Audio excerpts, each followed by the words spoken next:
ओम साईं राम। सभी साईं भक्तों को मेरा प्रणाम। चंपा दीदी का ओम साईं राम।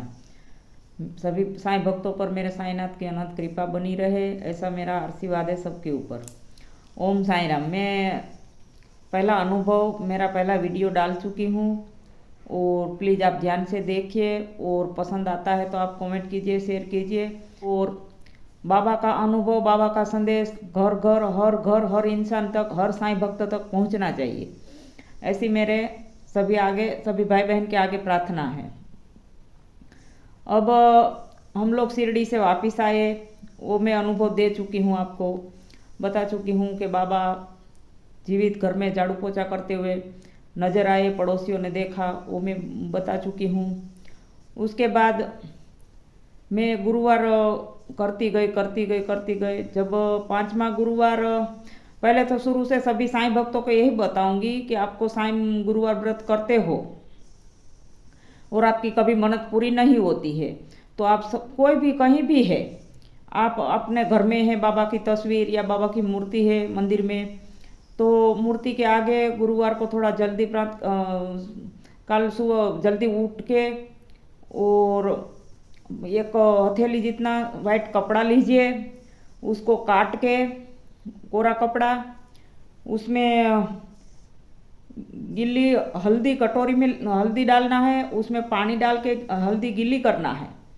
गीली करके उसमें वो कपड़ा रंग देना, हल्दी वाले कटोरी में जो हल्दी है उसमें कपड़ा रंगना है। उसके बाद उसको 5 मिनट धूप में सुखाना है। सूख जाए उसके बाद उसमें 1 रुपये का एक सिक्का बांधना है और आपको मन्नत, बाबा के आगे मन्नत मांगना है, प्रार्थना करना है कि बाबा उसमें एक गांठ लगानी है। आप फर्स्ट गुरुवार को सुबह कर सकते हैं या शाम को कर सकते हैं। और ये गांठ लगानी है, तभी प्रार्थना करनी है कि बाबा हमारा ये काम पूरा करना है आपको। और जब ये काम पूरा हो जाता, कोई भी प्रार्थना हो आपकी, चाहे नौकरी की हो, चाहे कोई भी बिजनेस हो, दुकान चलाना है, चाहे कोई गाड़ी बंगला हाथी घोड़ा जो भी आपको चाहिए बाबा से, वो आपको एक सिक्का बांध के और बाबा के चरणों में प्रार्थना करके वो रख देना है मंदिर में। और फर्स्ट बार 9 गुरुवार करना है आपको। 9 गुरुवार पूरा कर लोगे तो आपको 9 गुरुवार के अंदर ही अंदर आपको शुभ समाचार मिलने लगेगा, आपका पक्का काम होगा, ये मेरा वादा है। और बाबा जरूर सुनते हैं, तुरंत सुनते हैं। और जब ये काम आपका पूरा हो जाता और 9 गुरुवार पूरा होता है तो आपको 9वें गुरुवार को उद्यापन करना है। आप 1-2 घंटा का कीर्तन करवा दीजिए बाबा का, और साईं संध्या करवा दीजिए। और 5-25 लोग, जितना आप खाना खिला सकते हो उतना 5-25 लोगों को खाना खिलाइए, गरीब लोगों को। कुत्तों को रोटी डाल दीजिए, कोई मोन पशु पक्षी को दाना डाल दीजिए, और गायों को चारा डाल दीजिए। ये आपको 9वें गुरुवार को करना है। और आपको ये भंडारा करने के बाद अवश्य, 9 गुरुवार करने से नहीं, 9 गुरुवार करने के बाद भंडारा हो जाएगा ना, आपको पक्का सफलता मिलेगी, आपका पूरा काम होगा। तो आपको प्लीज़ ये सब साईं भक्त जहाँ भी है और मेरे को सुन रहे हैं, तो ये वीडियो ज़्यादा से ज़्यादा शेयर कीजिए और हर भक्त के पास साईं संदेश पहुँचना चाहिए। मैं ऐसे ही करती गई। जब 5वां गुरुवार आया ने तो मैं फूल, मुझे बाबा को चढ़ाने थे, लेकिन मेरे पास फूल नहीं थे। और मेरे पति आर्मी में ड्यूटी करते थे और हम लोग झांसी में थे, उत्तर प्रदेश में झांसी में।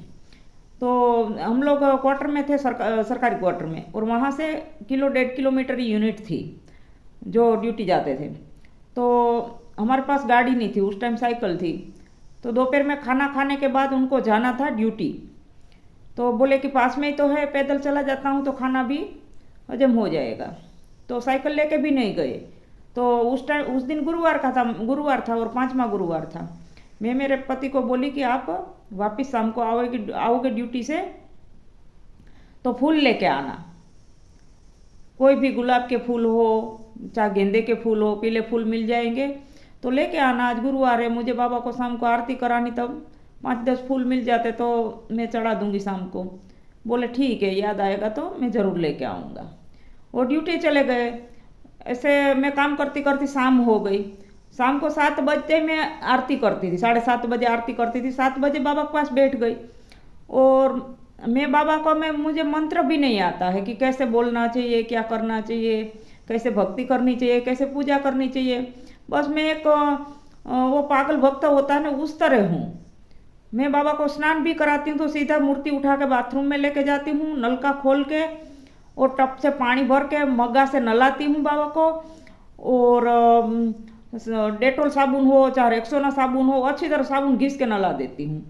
और कोई भी तौलिया हो, छोटा सा रुमाल हो, उसे नेपकिन से पोंछ देती हूँ। ऐसी मेरी भक्ति है। तो मैं इसके पापा को बोला ने तो ड्यूटी चले गए, शाम को आने का टाइम हो चुका।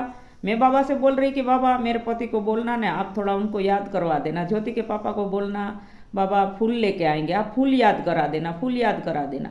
लेकिन शाम को छुट्टी, वहाँ से ड्यूटी से छुट्टी होते ही 7-8 फौजी एक साथ घर आने के लिए वहाँ से चल पड़े और फूल लाना भूल गए। बिल्कुल उनको फूल का याद ही नहीं है कि मुझे चंपा ने फूल मंगाए और मुझे फूल लेके घर जाना चाहिए।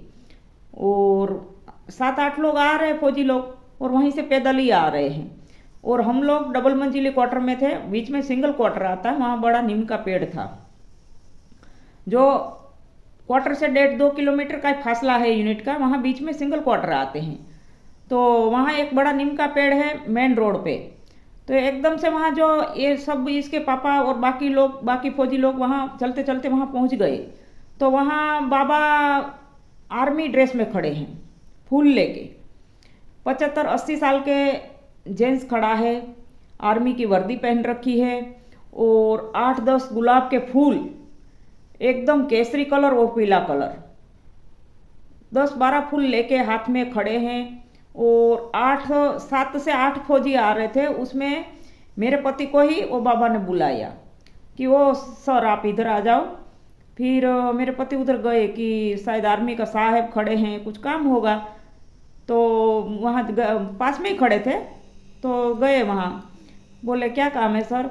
बोले आप फूल तो घर ले जाओ। फिर इसके पापा ने जेब से रुमाल निकाला और रुमाल ऐसे हाथ में रखा, बाबा ने फूल डाल दिए, रुमाल में रख दिए। तब इसके पापा को झटका लगा कि चंपा ने दोपहर में मेरे से फूल मंगवाए थे।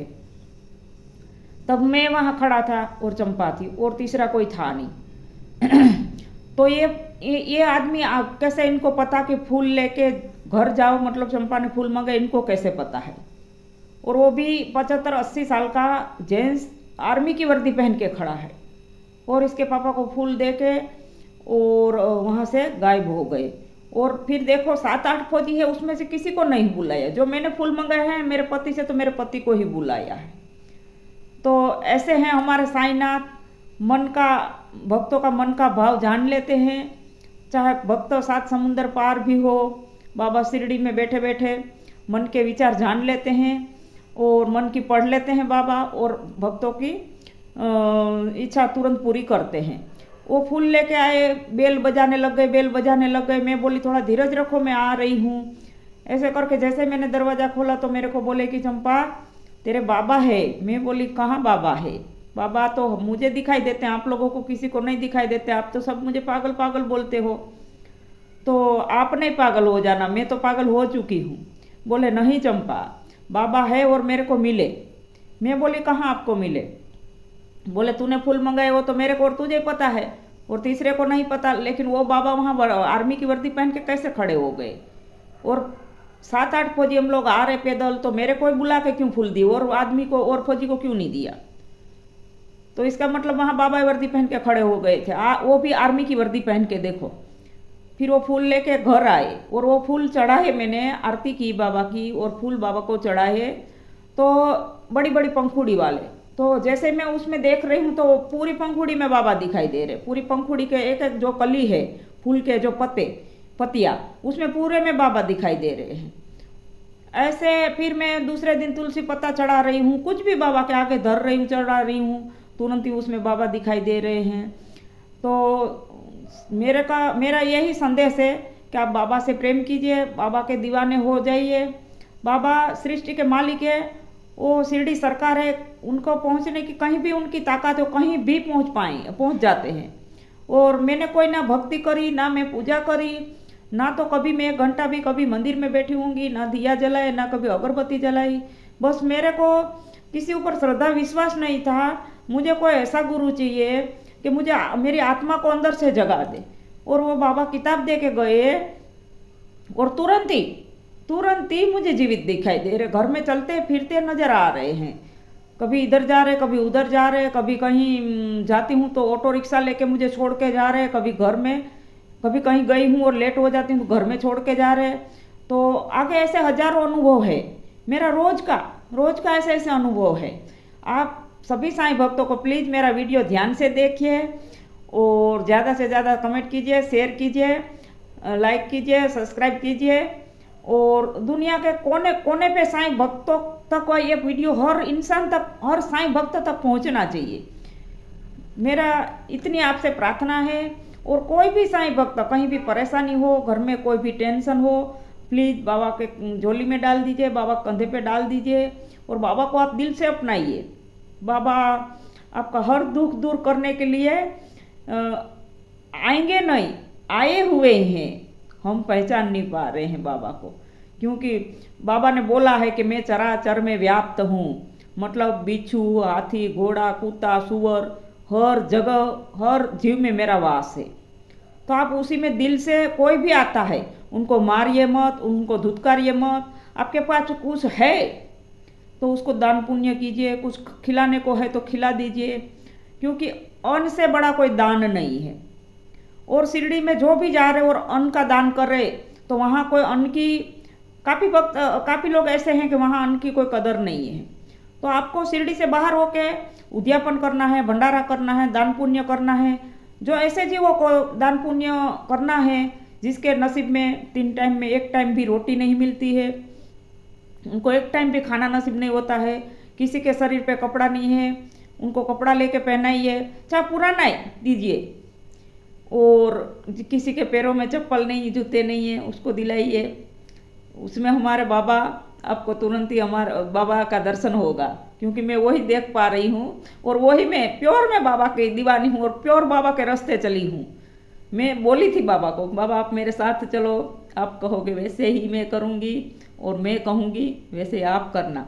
और आज भी मेरे काम, कोई भी काम में बाबा थोड़ी भी देर करते तो मैं डांटती भी बहुत हूँ, बहुत डांटती हूँ, लेकिन फिर भी वो, मैं पगली हूँ, वो मेरा दीवाना है। सामने आके वो हंसता भी है और तुरंत दौड़ के मेरा काम पूरा करता है।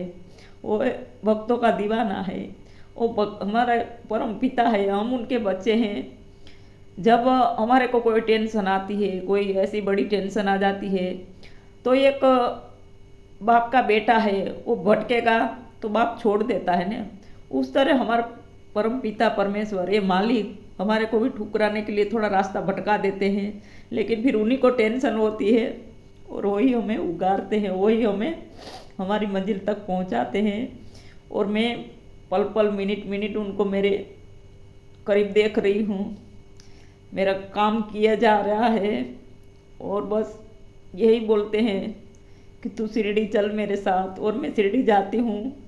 अब मैं इतनी रम चुकी हूँ, इतनी कि मेरा सिर्फ शरीर ही यहाँ है, मेरी आत्मा 24 घंटा शिरडी में है। और बाबा में मैं खो चुकी हूँ, बाबा मेरे में खो चुके हैं। बाबा और कहना मेरा सुनते हैं, और कहना सुनते हैं। मैं आगे आगे आप मेरा अनुभव सुनते जाना, बहुत मज़ा आएगा, बहुत मज़ा आएगा। और आपको जीवन जीने का रास्ता मिलेगा, आपको ताकत मिलेगी, आप टेंशन में होंगे आपको हिम्मत मिलेगी, बहुत मज़ा आएगा। सभी साईं भक्तों को मेरा प्रणाम। ओम साईं राम। सबका मालिक एक।